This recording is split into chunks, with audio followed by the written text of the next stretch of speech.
დღევანდელი ჩვენი საუბრის თემა, რომელიც შობის დღესასწაულს უახლოვდება, ზოგადად ძალიან საინტერესო და მრავალფეროვნად არის წარმოდგენილი ქართულ ქრისტიანულ ხელოვნებაში. თქვენ კარგად მოგიხსენებათ, რომ ტაძრებში, ჭედურობაში და რა თქმა უნდა ნაქარგობაში იმ 12 დღესასწაულთა შორის, რომელიც ზოგადად ქრისტიანულ იკონოგრაფიაში გამოისახება, აუცილებლად ერთ-ერთი წამყვანი და უმნიშვნელოვანესი ადგილი უკავია, რა თქმა უნდა, ქრისტეს შობის თემას. თავად ქრისტეს შობის აი თემა, რომელიც გამოისახება კონკრეტული იკონოგრაფიით, რა თქმა უნდა, მჭიდროდ არის დაკავშირებული ხარებასთან. იმ მაცხოვრის ცხოვრების იმ ეტაპთან, რომელითაც უკვე ის მოევლინა მუცლადღებულია მარიამის წიაღში, მაგრამ უკვე მოვლენილი არის, ანუ უკვე სიტყვა, ლოგოსი უკვე განხორციელებულია. აქედან გამომდინარე, რა თქმა უნდა, ამ ორი თემის, ხარებისა და ასე ვთქვათ, მაცხოვრის შობის თემა ერთმანეთთან ძალიან მჭიდრო კავშირშია. საინტერესო ერთი ძალიან ისეთი მნიშვნელოვანი მომენტი ხარების თემასთან დაკავშირებით და ორივე შემთხვევაში თქვენ კარგად მოგეხსენებათ, რომ მარიამიც ისეთივე ნანატრი ასული იყო ანასი და იოაკიმესი, როგორც ვთქვათ, შემდგომ ზაქარია ელისაბედისა, როგორც ელისაბედისა და ზაქარიასათვის იოანე ნათლისმცემელი. ანას და იოაკიმესაც ზუსტად ისევე ანას, ისევე ეცხადება მახარებელი გაბრიელი, როგორც თავის დროზე შემდგომ ღვთისმშობელს გამოეცხადება გაბრიელი და ახარებს ძის მოვლენას.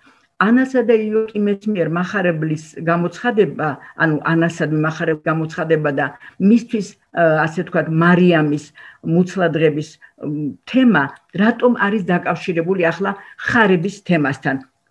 თვითონ მაცხოვრის ღვთისმშობლისადმი ხარების თემასთან. ორივე შემთხვევაში ეს არის ახალი სიცოცხლის მოვლენა, რომელიც კონკრეტული, ასე ვთქვათ, აი, ვთქვათ, თანამედროვე სიტყვით, კონკრეტული მიზნით, გარკვეული აზრით მოევლინებიან ამ ქვეყანაზე.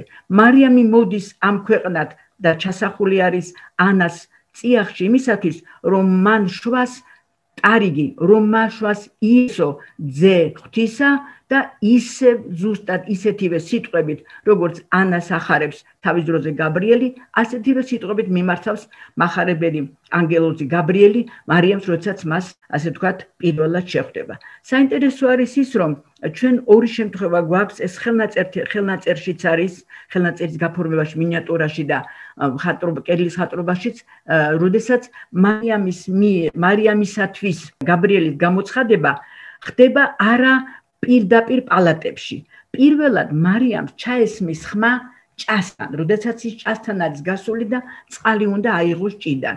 ალბათ ეს იკონოგრაფია თქვენ გინახავთ კიდევაც ჭა არის წარმოდგენილი, დგას მარიამი და მარიამი ყურება ძალიან ისეთი გაოცებული, იმიტომ რომ მას ხმა ესმის, მაგრამ ვერავის ვერ ხედავს. მარიამ და შეშინებული მარიამი გარბის პალატებისაკენ.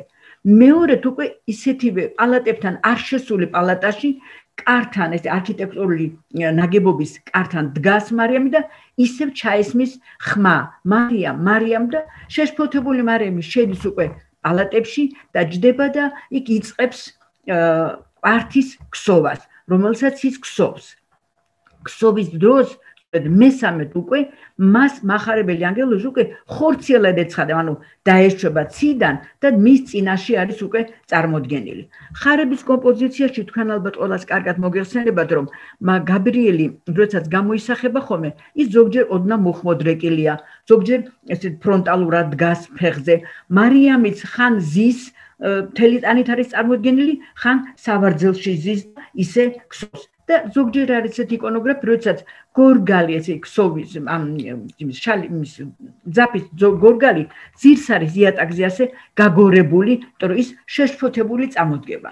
რამ შეაშფოთა ახლა მარიამი? თქვენ ის ყველას კარგად მოგეხსენებათ სახარებისეულ ტექსტში, აი ეს დიალოგი, რომელიც იმართება მარიამსა და მახარებელ გაბრიელს შორის. მახარებელი გაბრიელი მას მიმართავს, ეს ყველასათვის ცნობილია ხო? ამას ჩვენ ტროპაში წარმოთქვათ ხოლმე, გიხაროდენ მიმადლებულო, კურთხეულ ხარშე დედათა შორის და კურთხეულარს ნაყოფი მუცლისა შენისა, რამე თუ მაცხოვარი გვიშებ სულთა ჩვენთაო.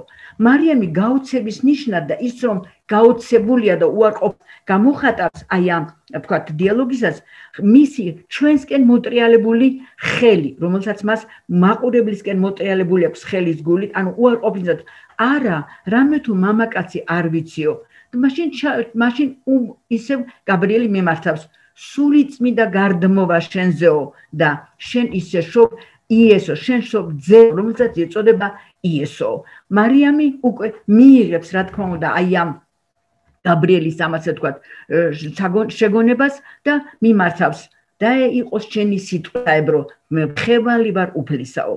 და აი ამ დიალოგის ილუსტრირება, რაც სახარებისეულ ტექსტში მათესთან არის სხვათა შორის ეს სახარებისეული ტექსტი გადმოცემული, ამ დიალოგს უკვე იკონოგრაფიულად აი ასე გამოსახავენ კედლის მხატვრობაში და ნაქარგობაში და ჭედურობაში.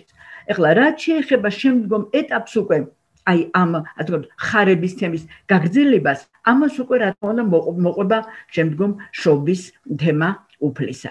ეხლა შობის თემასთან დაკავშირებით მაინც ორი სიტყვით ჩვენ მინდა რომ მოგახსენოთ იმის შესახებ თუ რა უძღვის წინ ყოველივე ამას. თქვენ კარგად მოგეხსენებათ რომ მარიამი და იოსები ორივენი ნაზარეთიდან არიან. ოღონდ ერთი არის იუდელთა ასე ვთქვათ წარმოადგენელი, მეორე არის კი დავითის შტოსი. აი სწორედ დავითის შტოს წარმოადგენელი რომ იყო, ისინი იმიტომ მიდიან ბეთლემში, რომ როდესაც იმპერატორ ავგუსტინემ სრულიად მთელი ვთქვათ აღწერა გამოცხადა ისრაელში, ყველა თავის თავის ქალაქში უნდა დაბრუნდეს, სადაც ისინი ცხოვრობენ. ამიტომ ნაზარეთს ტოვებენ იოსები და მარიამი მოგეხსენებათ და მიდიან ბეთლემში, აი ამ აღწერაში, რომ მათ თავისი თავი ასე ვთქვათ იქ დაადასტურონ. და მივახლებულები უკვე ჯერ არც კი არიან ბეთლემთან ახლოს მისული, რომ მოსალდღებულ მარიამს უკვე სამშობიარო ტკივილები ეწყება და ისინი ეძებენ თავშესაფარს, თუ სად შეაფარონ თავი, რომ მარიამს ეს ვთქვათ უკვე უნდა შვას მან შვილი. აქ არის ძალიან საინტერესო დეტალი, რომ ზოგადად ის წმინდა მამათა და იმ ადამიანთა მიერ, ვის მიერაც არის აღწერილი აი ეს თემა შობა უფლისა, გარკვეული ასე ვთქვათ განმარტებები არის მიცემული თითოეულ იმ მომენტზე, რომელიც შობასთან არის დაკავშირებული. რატომ მაინდამაინც ბეთლემი? ესე იგი, და რატომ მაინდამაინც ის ადგილი, სადაც დავითის შტოს წარმოადგენლები ცხოვრობენ. სწორედ იმიტომ, რომ ის ადგილი ბეთლემი არის მოაზრებული როგორც მთელი ქვეყნიერების სიმბოლო, ხოლო გამოქვაბული, სადაც იშვება, ესე იგი, ძე უფლისა, არის იმ სამყაროს სიმბოლო, რომელსაც თავად იესოს შემდგომ მთელი თავისი, ასე ვთქვათ, დედამიწაზე ცხოვრების მანძილზე ქადაგებს. ის ქადაგებს რას? თამდაბლობას, სიყვარულს, ქადაგებს მიმტევებლობას და სწორედ ეს გამოქვაბული, ეს ადგილი არის არა პალატებში და სასახლეში და ფუფუნებაში დაიბადა ის, არამედ დაიბადა იქ, სადაც მწყემსები ათევენ ღამეს, მწყემსები აფარებენ თავს ზოგიერთ შემთხვევაში. ანუ ეს უკვე კონკრეტული მიზნით არის, თქვათ, აი ეს ადგილი შერჩეული. ეხლა შეეხება თავად აი ამ შობის თემას, თქვენ აგერ ხედავთ ეკრანზე არის გამოსახული ეს შობის თემას, რომელსაც როგორც გითხარით, რომელშიც ყველა დეტალი არის კონკრეტულად გააზრებული. ის რომ იშვა გამოქვაბულში, ჩვენ ამის შესახებ უკვე აღნიშნეთ, რატომ მაინდამაინც აი აქ გამოქვაბული არის წარმოდგენილი. ჯერ ესეთი, აქ კიდე მეორე ესეთი დეტალი არის, რომ აი თუ იკონოგრაფიულ ანალიზს გაუკეთებ, მაცხოვარი არ მიიღო ასე ვთქვათ, იმ დროინდელმა იმ საზოგადოებამ. ანუ მას თითქოს ბეთლემმა კარი გამოუკეტაო და ის ამიტომ აი ამ უბრალო ადგილას, ბაგაში, აი ამ უბრალო ადგილას გამოქვაბულში იშვა. მარიამმა რომ შვა ძე ღვთისა, ანუ განხორციელებული არის ეს არის უფალი, რომელიც განხორციელდა, რომელიც მოვიდა იმისათვის, რომ ჩვენთვის თავისი თავი დაენახვებინა, რომ ჩვენთვის ხსნავებლინა. და ის მოვიდა იესოს სახით, ხომ? და სწორედ ამიტომ თქვენ ხედავთ, რომ მარიამის თავზე, როგორც ხარების დროს, მარიამის თავზე გამოისახება მტრედის სახით სული წმინდა, ასევე აი აქ შობის დროსაც მასზე ისევ გამოისახება სულიწმიდის გამოსახულება ტრედის სახით. ყველას კარგად მოიხსენება, რომ პირველად, როდესაც იშვა უფალი, უფლის შობა ამცნო ანგელოზმა ვის?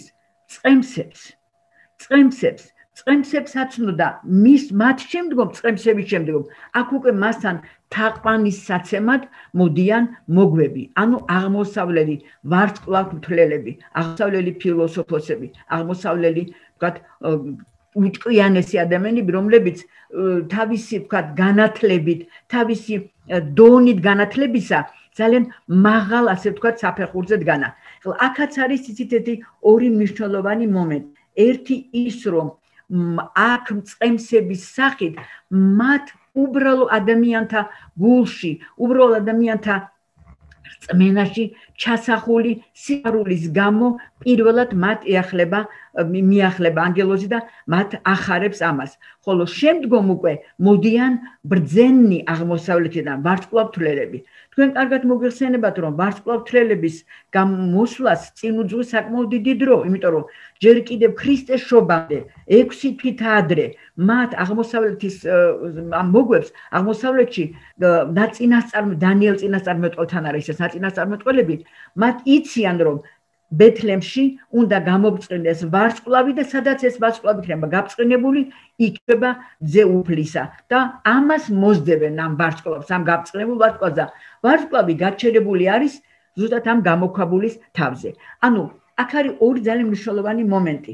თავად ადამიანის სიყვარული უფლისადმი. ანუ უფლის სიყვარულს ორი გზა აქვს.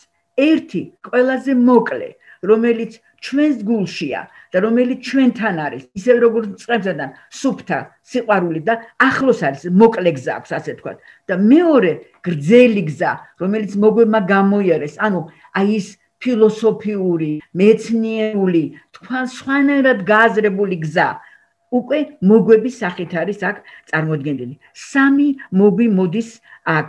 ერთი არის სპარსი, ერთი არის იუდეული, ერთი არის ეთიოპიელი. ანუ სამი მოგვი, სამი სხვადასხვა ქვეყნიდან მოვლენილი, ასე ვთქვათ, მოგვი მოდის, რომ იხილონ მათ ძე უფლისა, რომელიც იშვა. ანგელოზთა გალობის მოსმენა, ანუ ანგელოზთა გამოცხადება თავიდანვე ხდება, როგორც კი წყემსები მოდიან გამოქვაბულთან. თქვენ ხედავთ, აი აქ, ესე იგი, აქ არის გამოსახული მოგვები, აგერა გზემოთ ანგელოზთა გალობა და აქ კიდევ წარმოდგენილი არის ის მახარებელი ანგელოზი, რომელიც ახარებს მათ ყველას. ეხლა აი ამ თემას ჩვენ შევეხებით კიდე განბანის თემას, ამას შემდგომში ცოტა ხანში ამაზეც ვისაუბრებთ. ეხლა რაც შეეხება მოგვთა მობრძანებას. მოგვები მოდიან და მათ საჩუქრად მოაქვთ სამ მოგს სამი რამ: ოქრო, გუნდრუკი, ანუ იგივე საკმეველი და მური. რატომ ოქრო, რატომ გუნდრუკი და რატომ საკმეველი? ოქრო ზოგადად ეს არის დიდების, ბრწყინვალების, ანუ მარადიულად არსებობის სიმბოლო, რაც მაცხოვრის სახით მაცხოვრის ასე ვთქვათ სიმბოლოდ ჩვენ ნაქარგობაში მასალაშიც კი გვაქვს ეს გარებულად ნახმარი, ანუ ოქრო მკედით და ვერცხლით იქარგება ძირითადად საეკლესიო შესამოსელი. ანუ ის არსი, რაც დევს ოქროში, აი აქ ერთ-ერთი მოგვის საჩუქარშიც არის ჩადებული. გუნდრუკი და საკმეველი ეს არის ნიშანი იმისა, რომ ის, რასაც შემდგომში ეს ახალშობილი იქადაგებს, მოედება და მოევლინება სამყაროს. და მესამე მური. მური ეს უკვე არის ესეთი ტრადიცია იყო, როდესაც კრძალავდნენ ებრაელები, შემუსრავდნენ, ანუ შეანელებდნენ და წაუსავდნენ ხოლმე გვამს მურს. ყველას კარგად მოგიხსენებათ, რომ ესე იგი ებრაული წესით მიცვალებული არის სახოვებში გახვეული, მის სხეულს სპეციალური სუნელებით შეპოხავენ და შემდგომ ახვევენ სახოვებში. ასევე სახოვებში შეხვეული იცით, რომ დაკრძალეს გამოქვაბულში მაცხოვარიც, ხო? მური სწორედ აი ამ თვალსაზრისით, მაგრამ კიდევ ერთი მნიშვნელოვანი მომენტია, რომ აქაც ორი ძალიან ისეთ საინტერესო რამ დევს, რაც სწორედ ჩვენს დიოფიზიტურ არსზე მეტყველებს, მართლმადიდებლებისათვის დიოფიზიტურ არსზე მეტყველებს ეს ორი ნიშანი. ერთი ის, რომ ოქროცა და საკმეველიც ორივე მაცხოვრის დიდების, ანუ მარადიულობის სიმბოლოდ არის გააზრებული. ანუ საკმეველი სულელება, რომელიც ასე გაფანტული არის, როგორც სული წმიდა, ისეთი მისი ანუ არა მიწი, არამედ ღვთაებრივი წარმომავლობის სიმბოლოდ გამოიაზრება. ხოლო მური უკვე მისი მიწიერი წარმომავლობის სიმბოლოდ. ანუ ჩვენთვის როგორც ვიცით, მაცხოვარი არის სრული ღმერთი და მაცხოვარი არის სრული კაცი. აქედან გამომდინარე, მისი ეს ორბუნებონობა, ანუ დიოფიზიტობა, რომელიც მართლმადიდებლების არის, ასე ვთქვათ, ყველაზე მთავარი, ჩვენ ვართ დიოფიზიტები და არა მონოფიზიტები, სწორედ ამ ორ არსში არის გაერთიანებული. ეხლა, როდესაც საუბრობთ ჩვენ მაცხოვრის მშობის თემაზე, რა თქმა უნდა, აქ არ უნდა გამოგხსნას კიდევ ერთი ძალიან მნიშვნელოვანი მომენტი, რომელსაც ეწოდება ანბანვა უფლისა. და თქვენ ყველმა კარგად იცით, რომ აი ამ იკონოგრაფიულ თემაში, სადაც წარმოდგენილი არის გამოქვაბული, წარმოდგენილი არის, ასე ვთქვათ, მწყემსები, მოგვები და წინა პლანზე გამოისახება ხოლმე მათი სალომეა, მათი ნათესავი ახლობელი ქალბატონი, რომელიც ახალ შობილს ბანს. განბანვის დროს, როდესაც წარმოდგენილი არის განბანვა, არის ხოლმე გამოსახული ემბაზი გამოისახება. ანუ ეს არის ჭურჭელი, რომელშიც თქვენ ყველას კარგად მოგეხსენებათ, ხდება დღეს ნათლობის ცერემონიალის ჩატარება. ანუ აქ ისევე როგორც იქ თავის დროზე, როდესაც იშვა უფალი ემბაზში განბანეს, შემდგომ უკვე ამ ემბაზში ხდება ქრისტიანულ ღვთისმსახურებაში ადამიანთა მონათლა. ანუ წყლით მისი განბანვა. მონათლის საერთოდ ნათლიღების კომპოზიციასთან დაკავშირებით კიდევ საინტერესო არის თავად უფლისა და შემდგომში, ასე ვთქვათ, აი ეს კავშირი საღვთისმსახურებასთან კავშირი. მაგრამ ერთი რამ არის ისეთი ძალიან კიდევ მნიშვნელოვანი, რომ ნათლობის ცერემონიალი, რადგან ის წყალთან არის დაკავშირებული, ის თავად რა თქმა უნდა ისევ და ისევ კავშირში არის ასევე იოანე ნათლისმცემლის მიერ მაცხოვრის მონათლასთან, რაც 30 წლის შემდეგ ხორციელდება. ანუ იოანე ნათლისმცემელი მოსული როგორც წინამორბედი, ის სხვადასხვა იოანე ნათლისმცემელიც ასეთივე ნანატრი შვილი იყო, როგორც თავის დროზე ანა და იოაკიმისათვის მარიამი, იმიტომ რომ ელისაბედ ზაქარიაც საკმაოდ ღრმად მოხუცებულები იყვნენ, როდესაც მათ იოანე შეეძინათ წინამორბედი უფლისა, რომელიც მასზე წინ იყო მოსული, მაგრამ მის ხვედრი იყო ის, რომ მას მდინარე იორდანიაში უნდა მოენათლა უფალი იესო. და ძალიან საინტერესო არის, როდესაც აი ნათლისღების თქვათ აი ეს თემა გამოისახება, იქაც ასევე ზეციდან გადმოდის სული წმიდა და ეს დიალოგი, რომელიც სახარებაში არის, ესე იგი, როდესაც მოისმის ხმა ზეციდან, ესე არის ძე ჩემი უსაყვარლესი, რომელიც მიმართავს იოანეს, ხდება იმის შემდგომ, რაც იოანე მონათლავს მდინარე იორდანიაში მაცხოვარს. თქვენ კარგად მოგეხსენებათ ეს დიალოგიც, როდესაც იოანეს შედის მდინარეში იესო და მიმართავს ნათლისმცემელს, რომ შენ მე უნდა მომნათლო და იოანე მე და კიო, შენ უნდა მომნათლო, რომ ასე იყოსო, ასეა ნაწინასწარმეტყველო, ასეა ნაბრძანებიო და იოანეც გაოცებული არის ამ მოვლენი და როდესაც გამოდის უკვე იოანე ნაპირი მდინარიდან, მაშინ იქ მას ჩაესმის, ესე არის ძე ჩემი უსაყვარლესიო. ერთ-ერთი მნიშვნელოვანი და საინტერესო დეტალი, რომელიც ასევე ნათლისღების თემას და ასე ვთქვათ, აი ამ კომპოზიციას უკავშირდება, არის ის, რომ როდესაც გამოისახება ხოლმე აი ეს თემა, არის ხოლმე ყოველთვის წინა პლანზე გამოსახული ცხვრის გამოსახულება, ანუ კრავის გამოსახულება.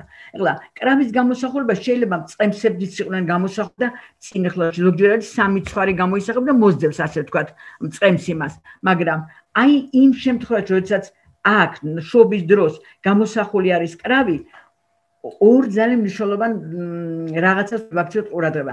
ერთი ის, რომ ჯერ კიდევ ხარებაში, ჯერ კიდევ არ შობილი მაცხოვარი უკვე არის ტარიგი და ჩვენ ამას აი ნახავთ როგორ არის წარმოდგენილი ნაქარგობაში. ანუ ის უკვე არის მოსული იმისათვის, რომ მან თავისი საკუთარი ცხოვრების გაღებით, ანუ თავისი შეწირვით მოახდინოს ცვლილება, რაში ის ბრძანებს, რომ ჩემი მოსვლით მე სისხლიან მსხვერპლ შეწირვას შევცვლი უსისხლო მსხვერპლ შეწირვითო და თუ ყველას კარგად მიხსენებათ რომ უსისხლო მსხვერპლ შეწირვა ეს არის ყოველ წირვაზე ეკლესიაში ჩატარებული კვეთა, როდესაც სეფისკვერიდან ხდება ამოკვეთა ტარიგისა და როდესაც დაიდება უკვე ეს ტარიგი, ანუ ეს ამოკვეთილი ჯვარი დაიდება ფეშხუმზე, მაშინ გარდამოვა სული წვიდა იგი და გარდაიქცება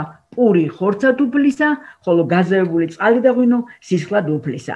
ანუ ის რომ ტარიგია, ის რომ შესაწირად არის გამზადებული, უკვე მის ხარებაში, ღვთისმშობლის ხარების დროს, მის წინაშე ჩასახული იესოს ხარების დროს უკვე ეს ჩანს იკონოგრაფიულად. ხოლო რაც შეეხება კრავის გამოსახულებას, ეს უკვე არის ის რომ მაცხოვარი ისეთივე მსხვერპლია, როგორც თავ დროზე ეს მოხდა აბრაამის მიერ ისააკის მსხვერპლშეწირვის მომენტში. ანუ თქვენ ყველას კარგად მოგესწრებათ რომ აბრაამს უნდა ისააკი შეეწირა, ხომ? ასე იყო და უფალი ეუბნება რომ არაო, აი ესრე გაჩნდება ამ დროს ბატკანი კრავი, რომელსაც შეწირავს შვილის ნაცვლად აბრაამი ღმერთს. ისე რომ აი ეს დეტალები გარკვეულწილად შეწირვისა ოღონდ იქ ძოლახთმაში სისხლიანი და ახალახთმაში უსისხლო შეწირვისა ერთმანეთთან ძალიან მჭიდრო კავშირშია და ამას აქვს ძალიან დიდი მნიშვნელობა.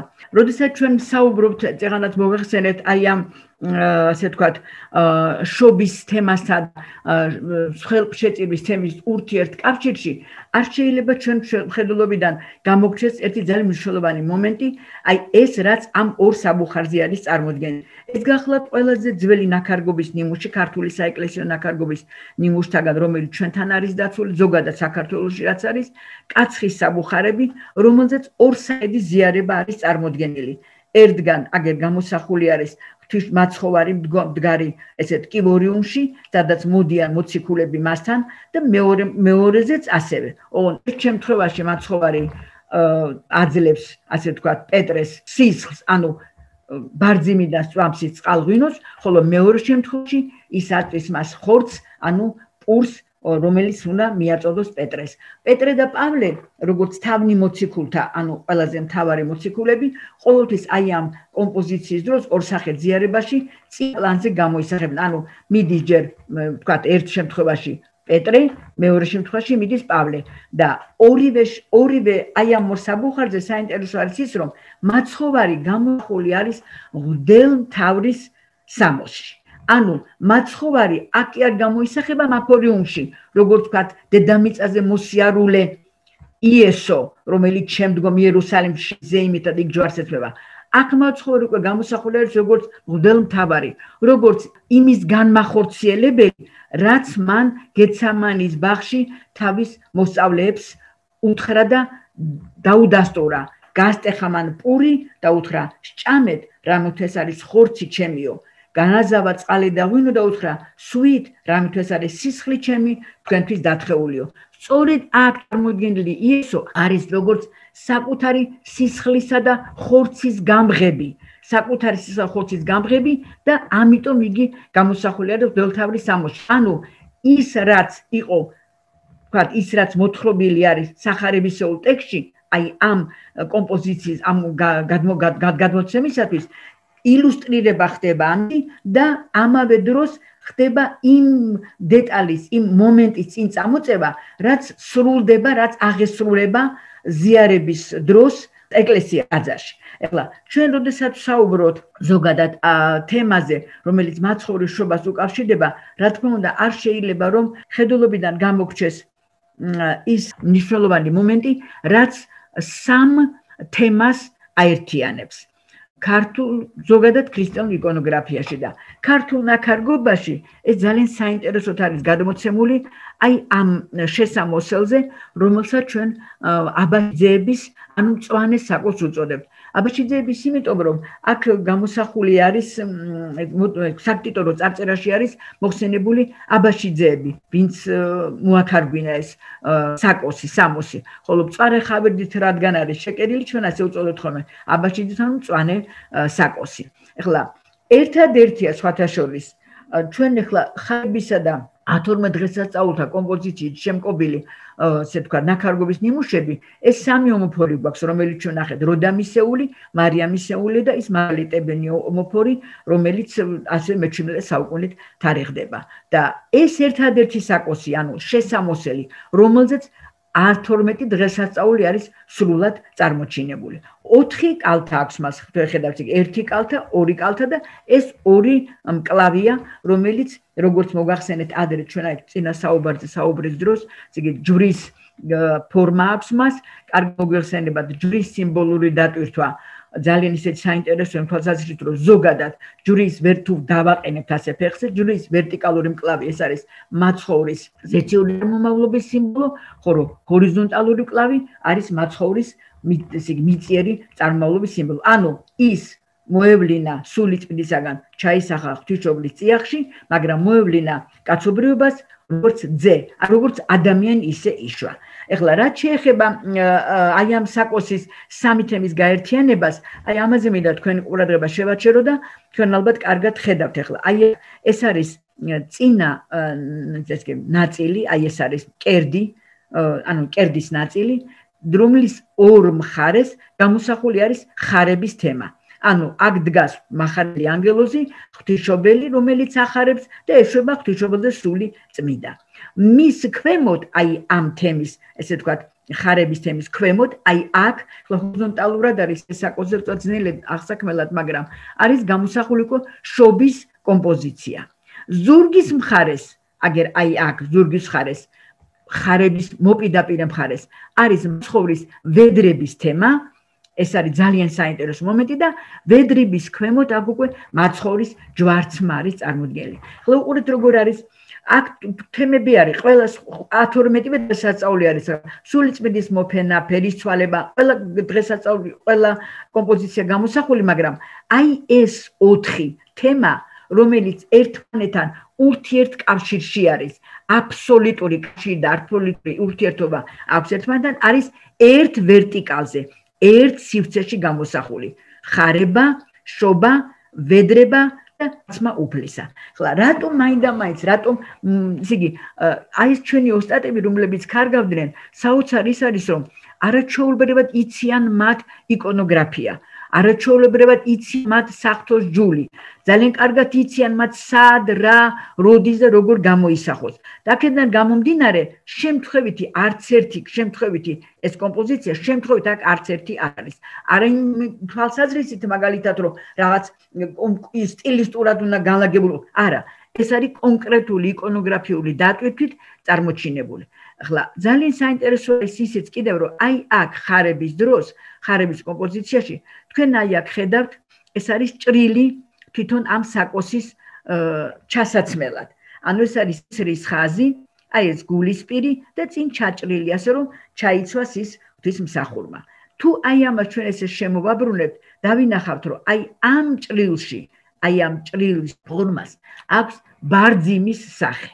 ბარძიმის სახე, რომელიც ჩვენ ვიცით, რომ ყველაზე მნიშვნელოვანი, ასე ვთქვათ, ჭურჭელი არის, სადაც გაზაფხული არის ყველაზე მნიშვნელოვანი წმინდა საზიარებელი სითხე, და რომელიდანაც ადამიანები იღებენ ზიარებას.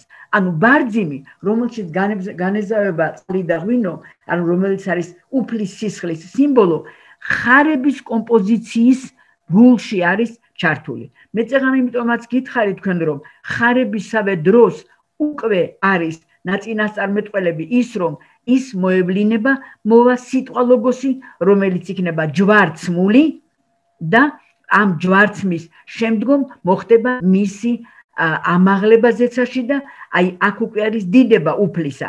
ანუ ერთ მხარეს გამოისახება ღვთისმშობელი, მეორე მხარეს გამოისახება იოანე ნათლისმცემელი და მაცხოვარი გამოსახული არის როგორც ქრისტე პანტოკრატორი, ანუ ქრისტე ყოვლის მპყრობელი. მაცხოვარი ქრისტე პანტოკრატორი, ქრისტე ყოვლის მპყრობელი ზის ტახტზე. ძალიან საინტერესო არის თავად აბაშიძეების საკოზე მაცხოვრის გამოსახული, რომ ქრისტე პანტოკრატორი მოგეხსენებათ, მარცხენა ხელში მას უკავია ხოლმე სახარება და მარჯვენა ხელი მას აღმართული აქვს მაკურთხევლად. აქ მაცხოვარი არის გამოსახული ეგრეთ წოდებული განპყრობილი, ანუ ორივე ხელით აკურთხებს მაცხოვარი. მაცხოვარი კურთხების დროს ხელი თქვენ კარგად მოგესწრებათ, რომ მას ორი თითი აქვს მოხრილი კურთხების, ხოლო სამი თითი არის გაშლილი. ეს ორი მოხრილი თითი ზოგადად არის სიმბოლო მაცხოვრის ორი ბუნებისა, რომელიც აი ეს როდესაც მოვხრით, წრესაც კი ქმნის, ანუ უსასრულოდ, მარადიულია მისი ორი ბუნება, მარადიულია მისი ყოფნა და სამი, ანუ ძეღმერთი, სულიწმიდა და მამაღმერთი, სამი გაშლილი თითი ამის სიმბოლო გახლავთ. და ჩვენ მაგალითად თუ შევადრით კურთხევის ნიშნად კათოლიკურ დელთავრების მიერ, ღვთისმსახურების მიერ, ისინი სამ თითს ხრიან და ორი თითი აქვს გაშლილი. იმიტომ რომ სულიწმიდა კათოლიკურ სწორედ ეს განსხვავებაა. ისინი ქრისტიანები არიან, მართლმადიდებლებიც ქრისტიანები, მაგრამ განსხვავება არის იმაში, რომ ისინი არ ცნობენ სულიწმიდას და ჩვენ აი ეს მესამე გაშლილი თითი სწორედ ნიშანი სულიწმიდისა არის, რომ ჩვენ ვცნობთ მის ჩასახვა სულიწმიდისაგან, ძეღმერთისა, მამაღმერთისგან წამოსული. ასე რომ ეს ყველაფერი არის ძალიან მჭიდრო კავშირში ერთმანეთთან. ეხლა რაც შეეხება შემდგომ თემას, რომელიც აგრძელებს აი ამ ასე ვთქვათ მაცხოვრის მოვლენას, ეს არის ჯვარცმა, ხოლო ის რომ უნდა მაცხოვარი ჯვარცს ეცვას და ეწამოს, ეს სიმბოლურად ძალიან საინტერესოდ არის წარმოდგენილი ქართულ ქრისტიანულ ნაქარგობაში. აქ თქვენი ყურადღება მინდა შევაჩერო ერთ დეტალზე. ეს ერთადერთი ნაქარგობის ნიმუში გვაქვს, რომელზეც გამოსახული არის ვარხვი. აი აქ არის ვარხვის გამოსახულება, ძალიან ცუდად ჩანს ამ ფოტოზე. ვარხვის გამოსახულება ჩვენ არსად ქართულ ქრისტიანულ ნაქარგობაში არცად არ ხვდება. ვარხვი გახლავთ ასევე სიმბოლო უფლისა. რატომ არის ვარხვი მაცხოვრის სიმბოლო? ვარხვი ეს არის ფრინველი, რომელიც როდესაც მოინადირებს თევზს და ამ ნანადირებს თავის ჩიჩახში ჩაიყრის, მერე მიდის ბარტყებთან, რომ გამოკვებოს ისინი. ვარხვი აღებს პირს, ბარტყები მისი ჩიჩახვიდან იღებენ ამ თევზს და ისე ჭამენ. მაგრამ თევზიც აი ამ ჩიჩახვიდან ამ საჭმლის საკვების ამოღების დროს ისინი სისხლსა და ხორცსაც აყოლებენ ხოლმე თავად ვარხვისას. და აი ამიტომ ვარხვიც როგორც საკუთარი სისხლსა და ხორცის გაღები თავისი შვილების გამოსაკვებად, ასევე მაცხოვარი თავისი საკუთარი სისხლსა და ხორცის გაღებით ჩვენ ყვებავს, ანუ ჩვენ მან გვიხსნა საკუთარი სისხლსა და ხორცის გაღებით და ამიტომ მაცხოვრის სიმბოლოდ არის ხოლმე ვარხვი მიღებული და ერთადერთი შემთხვევაა ჩვენს ნაქარგობაში, როდესაც გამოისახება ნაქარგობის ნიმუშზე ვარხვი. ეხლა რაც შეეხება, როგორც მოგახსენეთ, აი ამ მაცხოვრის წამების შეიძლება ლიზიმ რომ ის გაჩვენოს ამ ვარხვის გამოსახულება ძალიან კარგად ჩანს ისე. გასაგებია. მოკლედ ასეა თუ ისე, ხო, და ეხლა რაც შეეხება წამების თემას. ეხლა ზოგადად ძალიან საინტერესო არის არა მარტო ნაქარგობაში, ეს ჭედურობაშიც ასე არის, ვთქვათ, მინიატურაშიც გვაქვს ეს შემთხვევები, რომ სიმბოლური დატვირთვები სხვადასხვა ფორმაში, სხვადასხვა ქვეყნებში და სხვადასხვა ეპოქაში სხვადასხვანაირია. თუ ვთქვათ მაგალითად ჩვენთვის სიმბოლურად მიხაკი არის მაცხოვრის წამების სიმბოლო, აღმოსავლურ ლიტერატურაში, აღმოსავლურ ვთქვათ მხატვრობაში მიხაკი სიყვარულის სიმბოლოდ არის წარმოჩინებული. ახლა ქართულ ნაქარგობაში სიყვარულის მიხაკი გახლავთ წამების სიმბოლო და ამის არაჩვეულებრივი მაგალითი გახლავთ აი საბუხართა წყვილი, რომელსაც ჩვენ ლელას საბუხარებს უწოდებთ. ლელას საბუხარები ეწოდება, იმიტომ რომ ეს დაკავშირებული არის ლელა ბატონიშვილთან. სხვადასხვა ამ საბუხარზე ესეთი წარწერები ადრეც გითხარით მე წინა საუბრისას და ხაც შეიძლება გავიმეორო, რომ ნაქარგობაში წარწერების ორი სახეობა გვაქვს.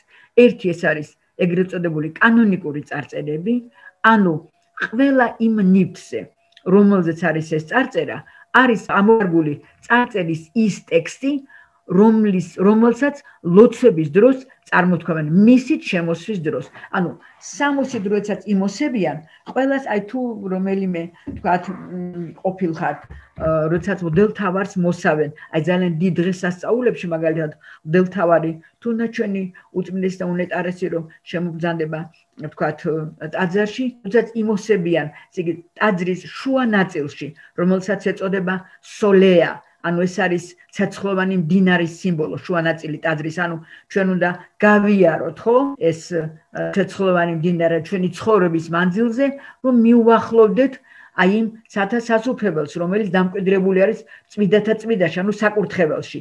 მის წინ არის კიდევ შემაღლები ადგილი, რომელსაც ამბიონი ეწოდება, სადაც გამოდის, თქვათ, ღვთისმსახური და გაჭრილი კარი აი ამ კანკელში, რომელიც საკურთხეველს გამოყოფს ინტერიერიდან, აი ეს გაჭრილი კარი სამეუფო, ანუ კარი სამეუფოში შესასვლელი. სწორედ აი ამ შუა ადგილას, სადაც სოლეა არის, ანუ ცეცხლოვანი მდინარე, თქვენ ყველა შეგიძლიათ გასცემთ დიდი ესეთი ტახტრევანი, ანუ სადაც ჯდება მღვდელთავარი. და როდესაც შემოდის ტაძარში მღვდელთავარი, ის შემოდის იმ 60-ით, ანუ საბერო 60-ით, ყველას კარგად მოგეხსენებათ, რომ ეპისკოპოსები, თქვათ, ქონა კათოლიკოს პატრიარქიც, ყველანი ბერები არიან ესენი, ძირითადად ბერი უნდა იყოს, არ შეიძლება მღვდელთავარი რომ ბერი არ იყოს და ის არის საბერო 60-ით შემოსილი, როდესაც შემოდის ტაძარში, მაშინ მას გამოსავენ ჩვეულებრივი 60-დან ამ საბერო 60-და იმოსება სადღესასწაულო, ანუ საღვთისმსახურო 60-ში.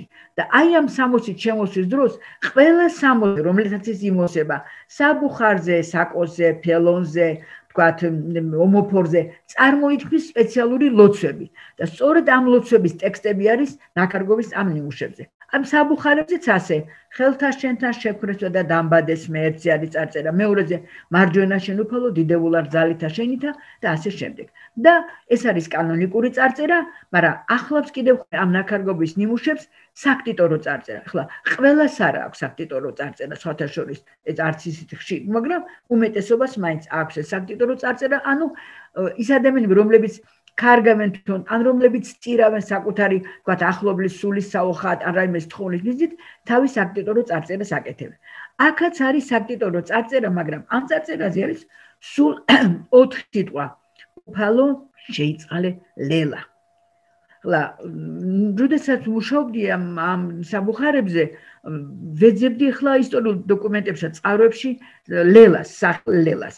ახლა იკონოგრაფიულად ეს ორივე ნივთი, ანუ ეს ხარების თემის გადმოსაცემი საბუხარი, იკონოგრაფიულად არანაირად არ ჯდებოდა მე-12 საუკუნეში, იმიტომ რომ ერთადერთი სხვა იყო ლელა ბატონიშვილი, რომელიც მე-12 საუკუნის წყაროში აღმოვაჩინე და არ ჯდებოდა ეს არანაირად და ახლა აქეთ დავიწყე ძებნა და აღმოჩნდა რა? მე-17 საუკუნეა. 1612 წელი, როდესაც ლუარსაბ მეორეზის სამეფო ტახტზე და თქვენ კარგად მოგეხსენებათ 1612-დან 1617 წლამდე ხუჯერი ლაშქრა და შახაბასმა საქართველოში და მიწასთან გაასწორა საქართველო და აი ერთ-ერთი აი შემოსების დროს რა თქმა უნდა პროცედურა დამორჩილებული აქვს საქართველოს მას ლუარსაბი იცით რომ უნდა წაიყვანოს მანდ შემდგომ დაიბერებს თავისთან მაგრამ ვიდრე ლუარსაბ შახაბასი თავისთან იბარებს შახის კარზე ლელა ბატონიშვილი უნდა ცოლად მიათხოვონ რუსეთის ერთ-ერთ მთავს მაგრამ სწორედ ამ დროს შახი მოითხოვს ლუარსაბისაგან რომ მისი და სამი დაყავდა ლელაზე მაშურის ერთ-ერთი იყო ლელა მისი და ლელა ცოლად მიგვაროს მას ანუ მიყავთ ლელა შახის ჰარამხანაში ხლა საერთოდ ნუ ძალიან ისეთი უმძიმესი პერიოდი იყო მაგ დროისთვის საქართველოს ისტორიაში ეგ ხანა და რა თქმა უნდა ლუარსაბი ქვეყნის გადარჩენის მიზნით თანახმა და დასაც დაუსვამს ასე თქვა ჩახცოლა და მე კარგად მოგეხსენებათ რომ 2 წლის შემდგომ თავად ლუარსაბს იბარებს და ძალიან ისეთი ტრაგიკული თქვა ბედით ჯერ დაასაჭურისა მე აწამა მაგრამ ლუარსაბ მაინც არ უარყო თავისი ქრისტიანული რელიგია და ბოლოს თავი მოკვეთა შახაბასმა ლუარსაბ მეორეს და იქ ასრულებს ლუარსაბი თავის სიცოცხლეს ამის შემდგომ როდესაც რა თქმა უნდა ლელა ჰარამხანაში იყო და მისი ძმა თავის მოკვეთა და მოკლა ლელას ცოლად აძლევს კახეთის მმართველ ფეიქარ ხანს. როდესაც დაიპყრო შაჰ-აბად საქართველოს სამართალ სამთავრობრივი სამართალ წერტილებად დაყო და იქ ნიშნავდა თავის წარმომადგენლებს. ერთ-ერთი იყო ფეიქარ ხანი, რომელიც კახეთის სამთავროს სამეფოს მართავდა და სწორედ მას მისცა თულად ლელა. სხვათაშორის ისტორიულ დოკუმენტებში კიდევ ერთხელ მოიხსენიება ლელა. იქ უკვე ზურაბერისთავთან დაკავშირებით, ზურაბერისთავი, რომელიც უნდა დახმარებოდა შაჰ-აბასის წინააღმდეგ ბრძოლაში გიორგი სააკაძეს, აი იქ პირდებიან ზურაბერისთავს ცოლად დაგისვამ ლელასაო. მაგრამ კარგად მოგიხსენებათ, რომ შემდგომ ეს აჯანყება როგორ დამთავრდა და რა ბედი ეწია მაშინ ჩვენ ქვეყანას. და აი ეხლა არის კიდევ მნიშვნელოვანი მომენტი, რომ სწორედ აი აქ, როდესაც ლელა ქარგავს ამ ხარების თემას, დაკვირდით 1 2 3 4 აქაც 1 2 3 4 მიხაკს ამოქარგავს ამ ასე ვთქვათ საბუხარებზე. მიხაკების გამოსახვით საბუხარებზე ის ასე ვთქვათ ორ რაღაცას უსვავს ხაზს.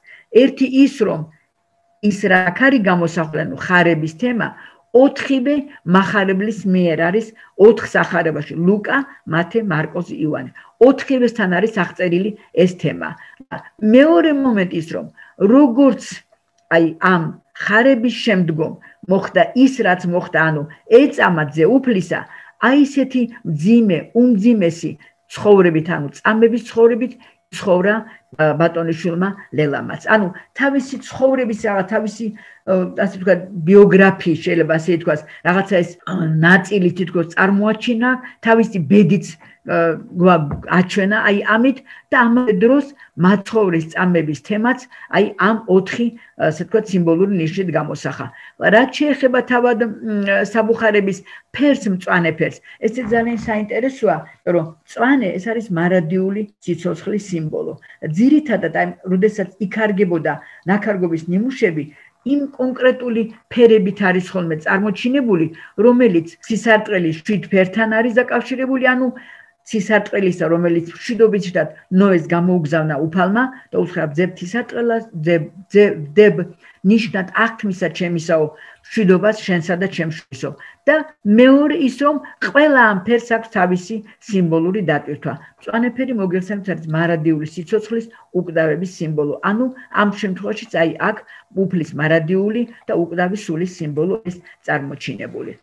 როდესაც ჩვენ საუბრობთ შობაზე, რა თქმა უნდა, აუცილებლად წერანაც გითხარით, არ უნდა გამოგჩეს და არ უნდა დაგვავიწყდეს ის თუ რა უძღვის ყველაფერს ამას წინ და რა მოყვება შემდგომ. წინ უძღვის მას ის, რომ უფალი იესო ქრისტე ამას მამა ღმერთი იმას რაც უნდა მოხდეს, ყველაფერს ზეციდან მარჯვენა ხელით აკურთხებს. თითქმის ყველა თემაში, ხარებაში, ვთქვათ, შობაში, ყველა შემთხვევაში გამოისახება ხოლმე მაცხოვრის მაკურთხებელი მარჯვენა ცის სეგმენტიდან გამოჩენილი. ან აი ესეთი ღრუბლებში არის გამოსახული მაცხოვარი, რომელიც აკურთხებს და სული წმიდა ტრედის სახით, ან ისრის სახით ეშვება მაცხოვარზე. ეხლა რა თემა არის აი აქ წარმოდგენილი? ეს გახლავთ ფეშხუმის საფარებელი პერექელი ქვია ამას, ანახარუმის დაფარნათა კომპლექტი და რომელიც მე-18 საუკუნით თარიღდება და აქ არის გამოსახული მაცხოვარი დაბრძანებული ფეშხუმზე. მაცხოვარის გამოსახვა ფეშხუმზე, ანუ ეს არის კონკრეტული ასე ვთქვათ მომენტის ილუსტრირება. როდესაც არის სხეული გამოსახული ფეშხუმზე, ეს უკვე არის დიდი გამოსვლის მომენტი. ანუ აქ უკვე არის გარდაქცეული პური ხორცად უფლისა და თავად მისი შვილი იესოს გამოსახულება არის. ზედ მას აქვს დადგმული ვარსკვლავი. ყველა ფეშხუმს ედგმება თავზე ესეთი 4 ერთმანეთზე გადაჯვარედინებული ლიტვის რგოლები, რომელსაც ვარსკვლავი ეწოდება.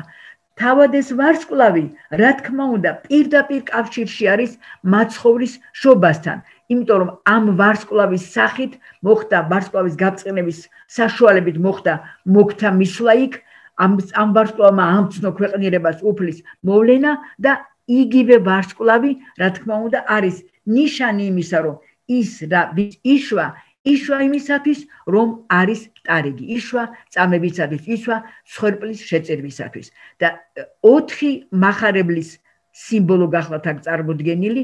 მახარებლები ზოგჯერ სახიერი სახით გამოისახებიან ხოლმე სახარებით ხელში, ზოგჯერ გამოისახებიან არწივის, ხბოს, ანგელოზისა და იმის რა ქვია, მტრედისა. ეს იგი 2 სახეა, 4 სიმბოლო და აი 4 სახით, 4 სხვადასხვა სიმბოლური ნიშით არიან გამოსახულები მახარებლები.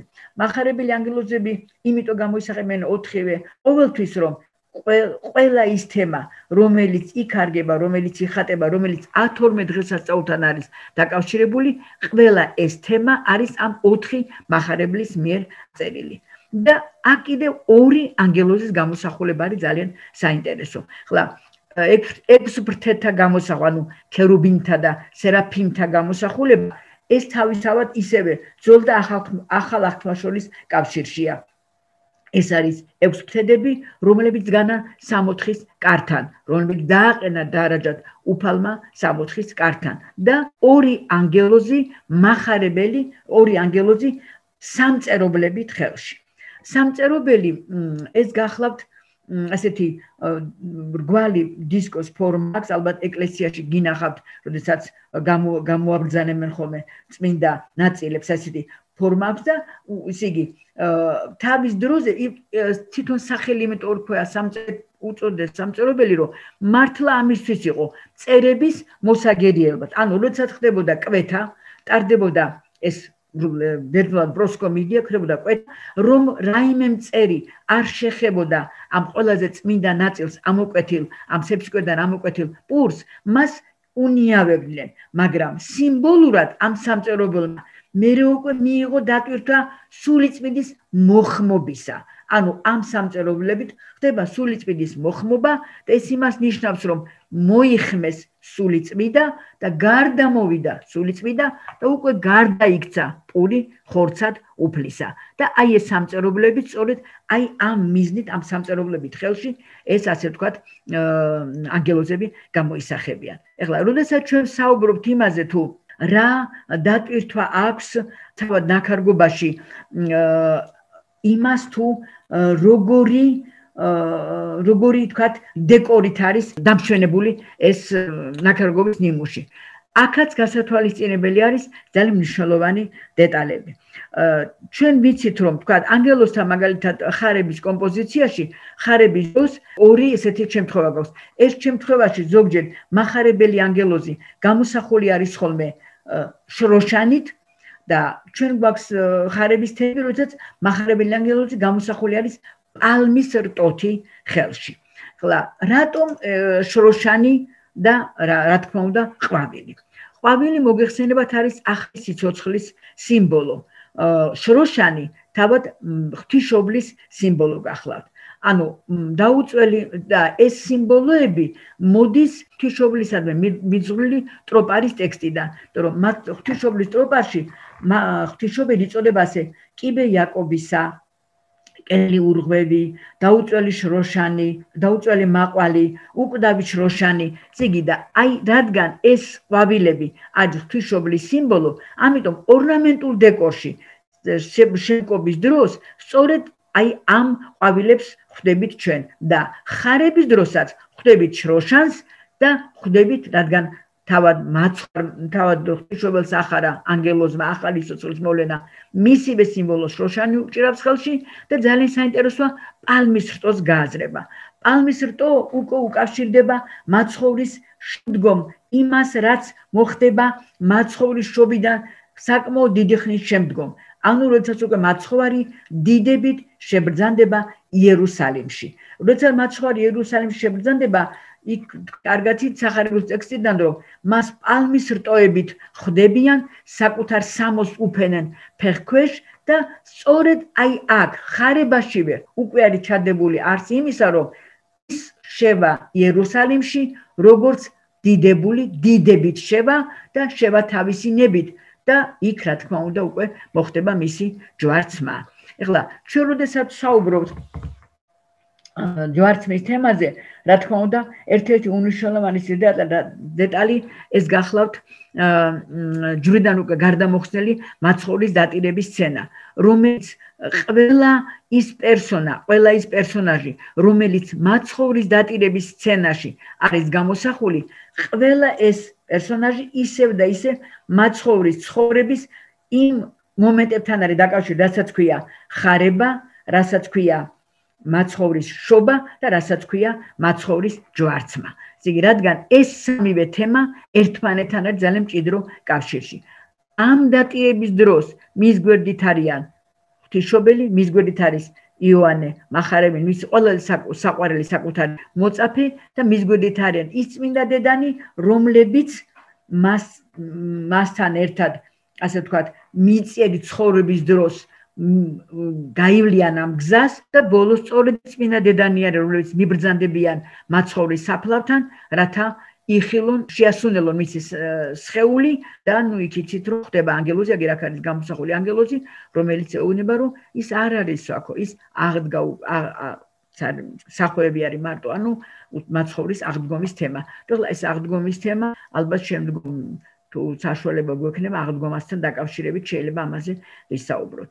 ეხლა ძალიან მინდა თქვენი ყურადღება შევაჩერო კიდევ ერთ ძალიან მნიშვნელოვან დეტალზე, რასაც ეწოდება თავად ამ დღესასწაულის აღნიშვნა. ღვთისმშობლის დღესასწაულის აღნიშვნა, რა თქმა უნდა, იწყება მას შემდგომ თავად აღნიშნა, ასე ვთქვათ, როდესაც უკვე გამოწყენდება პირველი ვარსკვლავი. თავდება ტაძრებში ღვთისმსახურება, უკვე ღამდება, გამოწყდება პირველი ვარსკვლავი, ასე ვთქვათ, გამოჩნდება პირველი ვარსკვლავი და იწყება ამის შემდგომ იწყებოდა ყოველ შემთხვევაში ასე იყო ტრადიციულად, იწყებოდა ალილოობა, მეჭონეობა. ალილოობის დღესასწაული უძველეს დროში ხორციელდებოდა მხოლოდ მწყემსების და ახალგაზრდა ბავშვების მიერ. რა იყო ეს ალილოობა? მწყემსები და ახალგაზრდა ბავშვები მიდიოდნენ ოჯახებში, კალათით ხელში და მათგან უნდა მიეღოთ ყველა ოჯახიდან გარკვეული სახის საჩუქრები. ეხლა რა იყო ეს? ეს იყო ფქვილი, აუცილებლად ხორცი, იმიტომ რომ უკვე დღესასწაული იწყება, თხილი, კაკალი, ტკბილეული და ვერცხლის ფული. დავუკვირდით ყველა ამ ნიუანსს, ყველა ამ რაღაც კომპონენტს, რომელზეც ახლა ჩვენ საუბრობთ, ყველა ამ კომპონენტს აქვს თავისი სიმბოლური დატვირთვა. იმიტომ რომ ფქვილი ეს არის პური ეს არის უფლის სხეული, კაკალი, თხილი ეს არის მაცხოვრის რწმენის, როგორც გაუტეხავი უმაგრესი ძალის, ასე ვთქვათ, სიმბოლო.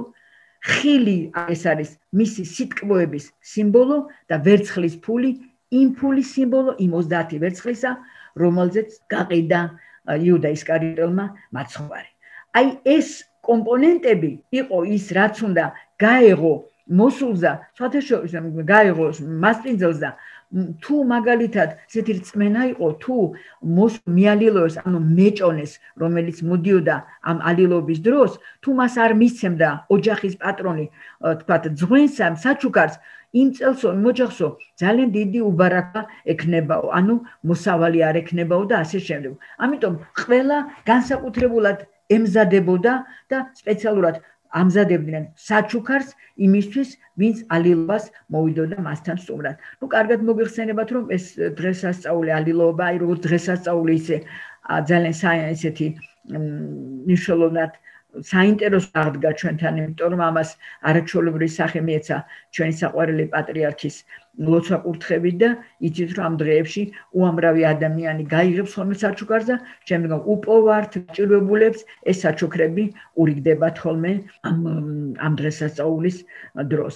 ეხლა ამის შემდგომ უკვე, როდესაც ასე ვთქვათ, იწყება უკვე ზეიმი, ასე ვთქვათ, შობისა, ძალიან საინტერესო ერთი მომენტიც, რომ პატრიარქის კურთხევით თქვენ მოგიხსენებათ, სახლში როცა დაბრუნდებითო, ასე ვთქვათ, ტაძრიდან ლოცველები ფანჯარაში უნდა დადგათ ანთებული სანთელიო.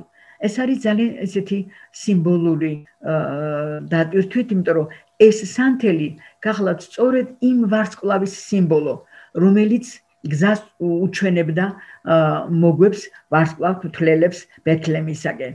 დღევანდელ დღეს ფანჯარაში გადგმული სანთელი არის ის ნიშანი, რომ ის ადამიანი, რომელიც ამ სანთელს გადგავს ფანჯარაში, როგორც გაანათებს, როგორც ვარსკვლავი, მის გულშიც, მის სულშიც, მის ცხოვრებაშიც ასევე გაბწყინდება, განათდება მაცხოვრის სახელი, იმიტომ რომ თვითონ უფალი ამბობს, რომ მე ყველა თქვენთაგანის გულში ვარო და ყველა ჩვენთაგანის გულში მის ყოფნა კიდევ ერთხელ არის დადასტურებული იმით, რომ ის ეღანაც მოგახსენეთ, ის გამოეცხადა ანგელოზ პირველად უბრალო მწყემსებს და არა ვთქვათ სხვა ადამიანებს. ანუ ამ მწყემსებთან გამოცხადებით ამ უბრალოების, ამ სიყვარულის, ასე ვთქვათ, სიწრფელის ნიშანი არის ეს და აქედან გამომდინარე ეს ფანჯარაში გადგმული, ასე ვთქვათ, სანთელი სწორედ ამისი ნიშანი გახლავთ. ეხლა, როდესაც ლაპარაკი არის იმაზე, თუ შობის დღესასწაულის, ვთქვათ, აი აღნიშვნის შემთხვევაში რა უნდა გაკეთდეს, ხომ? რა უნდა გაკეთდეს? ხლა, არა აქვს გადამწყვეტი მნიშვნელობა იმას, რომ იყოს სუფრა მაინდა-მაინც ესეთი დატვირთული და ის, მაგრამ აუცილებელი რაც არის, ეს არის ის, რომ სუფრაზე აუცილებლად უნდა იყოს ტკბილეული, აუცილებლად უნდა იყოს, როგორც გითხარით, ძალიან თხილი და კაკალი, აუცილებლად უნდა იყოს პურეული, პურის სახით, ვთქვათ, რაღაცა და საშობაოდ, ვთქვათ, დაკლული, ვთქვათ, ხორცი, ანუ ეს შემთხვევაში ეს ძალიან ისეთი მიღებული არის ხოლმე ღორის ხორცი. ზოგს მაგალითად აინტერესებს, რატომ მაინდა-მაინც ღორის ხორცი და ხლა ეს ჩვეულებრივ არა მუსულმანურ და არა ვთქვათ აღმოსავლურ ქვეყნებიდან განსხვავებით, ჩვენთვის ეს არის ძალიან მისაღები, ასე ვთქვათ, ხორცი და აქედან გამომდინარე ეს იკვლება სპეციალურად ხოლმე საშობაოდ ღორი და სუფრაზეც მოაქვთ ხოლმე ეს ხორცი.